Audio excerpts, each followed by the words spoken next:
strongman, not really known for having the best abs, but we are known for having some of the strongest core in the world, and we really don't train it directly.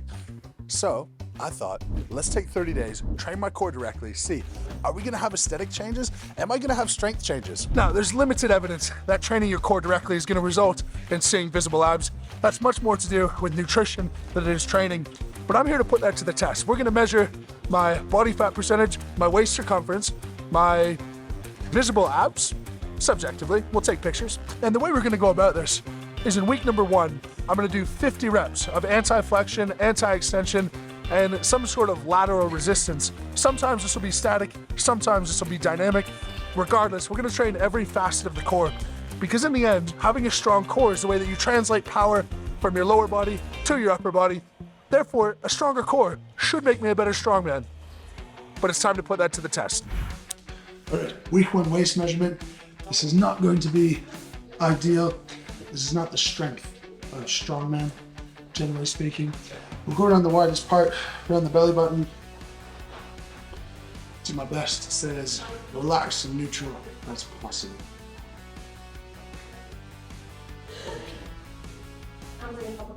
All right, I'm comfortable with that there. Right here, we have got 47 inches. 47 inches, 1 month. Where's it gonna go? All right, taking a week 1 body weights. I'll do this with my sweater on most times, but want to regulate any results I get to how much weight I've gained or lost as well. Because if I've simply just lost weight and looked better, just the same as if I lost weight and got stronger, that's a good result. Lost weight and you look better, well, of course you will. We're kicking off week 1 at 324.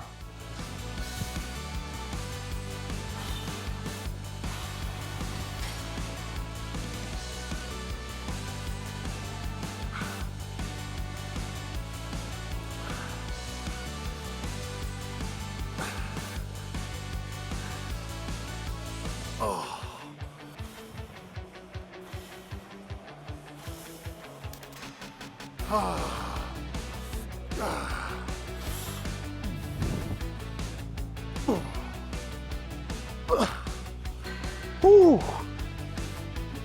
Oh. That's day 1, done and dusted. Feeling snatched. See what my results say.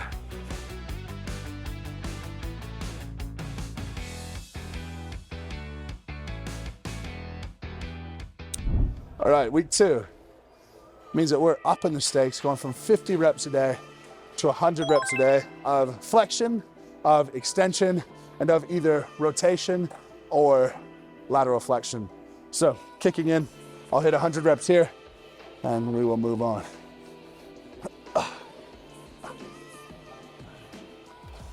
Once we got to 100 reps, I was certainly starting to feel the burn.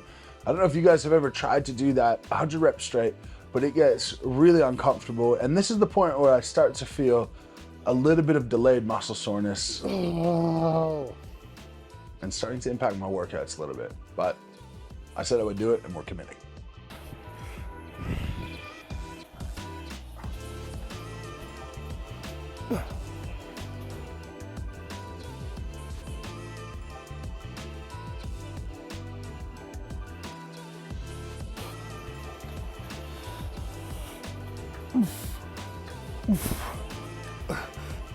Oh.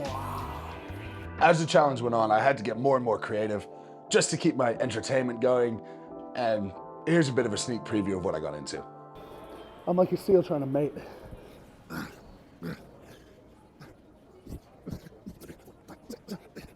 Oh, 50. Oh, mommy.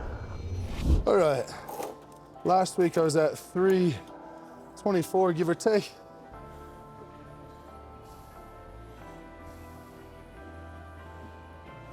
All right. Looking like 1 pound down. All right, we'll call it 1.5 pounds down. Now that is not because we outworked directly. That's to do with diet. But let's check out if we can see any visual changes after 1 week, core every day for 30 days. Here we are, 7 days of abs every day. I don't know if there's any change at all. That being said, there's no abs yet, but maybe our obliques are starting to show a little bit more. Possible. But until this is gone, we ain't gonna see much. So we'll see. We'll see how that goes. But 7 days in, this is what we're dealing with. All in all, I reckon it'll be a bit of progress. Let's see. We'll measure my waist circumference. We'll measure my body fat. See where that's trending, and we'll kick it for a 4 month week. 100 reps, movements in every direction. Wish me luck today, no side. All right, week 2, waist circumference. I've done 100 core exercises, abs, obliques, spinal erectors, 100 reps every single day, every direction for 7 days. Let's see where we're at. We're at 45 and a half. Now that's into week 2. Hopefully it keeps trending in that direction. Really important to note, there's a lot that goes into it, whether it's bloating, time of day, how much food is in your stomach, but we're seeing a result. Is it a red herring? Let's see if we can continue this momentum over the next few weeks. In a perfect world, we are under 100 centimeters. That's what's considered healthy. And at 46 and a half, I'm at 118. Still not near the healthy range. I will not get there. My body's not suited for that while I'm a strongman. But we're getting closer, which is amazing. So I'm very happy with that. Time to up it to 150. You guys will see that training footage. Wish me luck. It's getting very time consuming.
Body weight 322.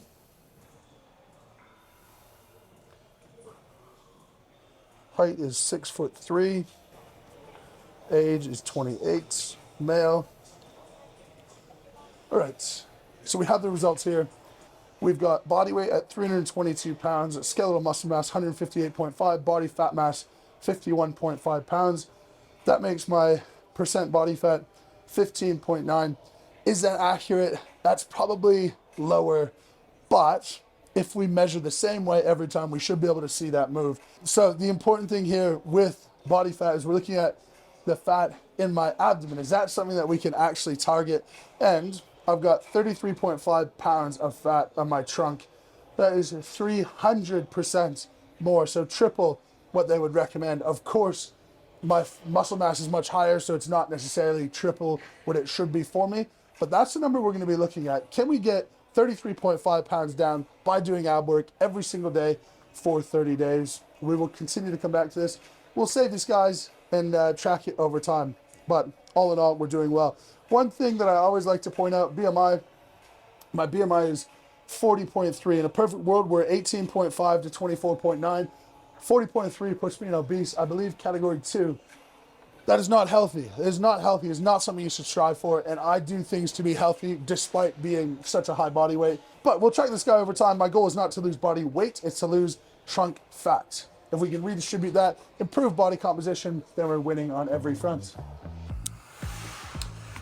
Getting stuck into 200 reps now. Each direction, it's 800 reps total. A lot of volume. I'm not used to this volume in my sport, but wish me luck. 30.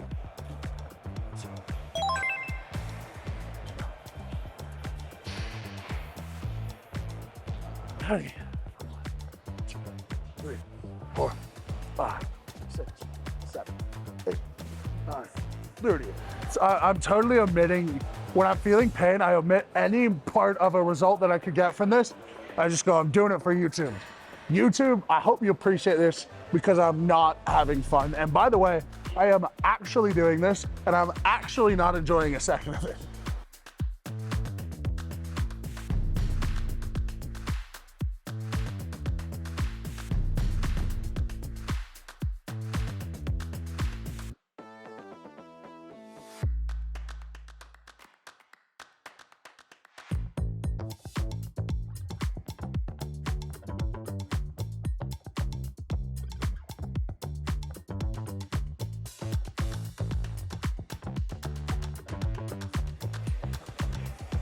It's 319.8 pounds of lean tissue.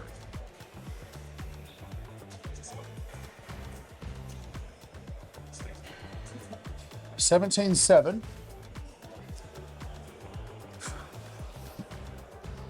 But I'm much sweatier than last week. Sweat will affect this test because muscle holds a lot of water. If you get rid of that water, it then detects less muscle, which makes it a very imperfect test. But over time, it's a reasonable indicator. All right, results time. So we're looking at a couple of things. First, body weight, 319.8 pounds, lean mass, 263.2 pounds, total body fat percentage, 17.7. The one I'm particularly interested in with this 30 days is the trunk fat mass, which 35.5 pounds. We'll pop on the screen how that compares to last week in week 1. I don't know off the top of my head, but hopefully that's trending in the correct direction. Imperfect test, but with 1 inch down on my waist circumference, we assume that that would come out with a positive result as well. Now let's not confuse trunk mass for strict abdominal mass. Trunk is everything from neck down to pelvis, discluding your arms. So it's possible that my back got slightly more muscular, my potentially my chest got more muscular, and as we know, this is not the most precise way in the world of measuring, but nonetheless, it gives us a really good indication of the direction we're headed. All right, one last waist circumference measurements.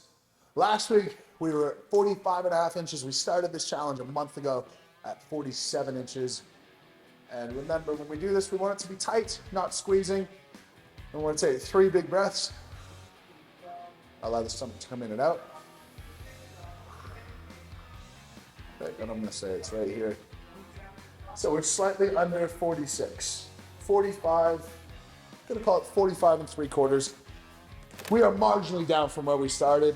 Am I going to say that's anything statistically significant? Not really. We also haven't controlled for doing it before eating, which we also should do with the body composition, which we're gonna find out as we head off to the gym to crush our last day of our ab challenge. To be honest, with how they're feeling, I am absolutely ready for this one to be done. Wish me luck, see you at the gym.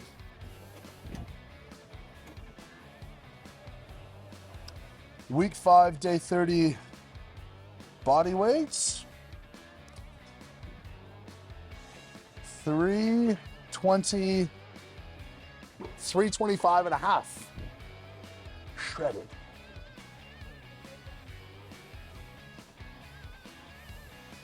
All right, results time. So total body fat percentage is 19.2.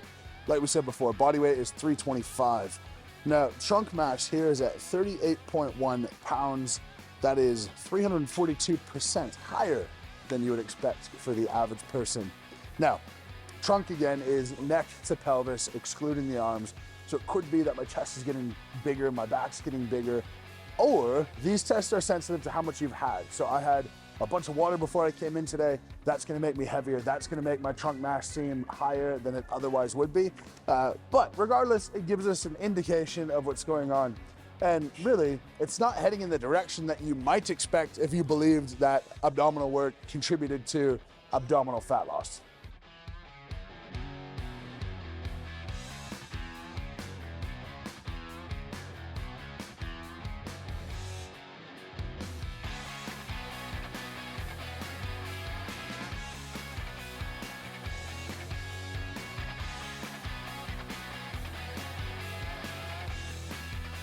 I feel like I have more water retention and I'm not as lean as I was a couple of weeks ago.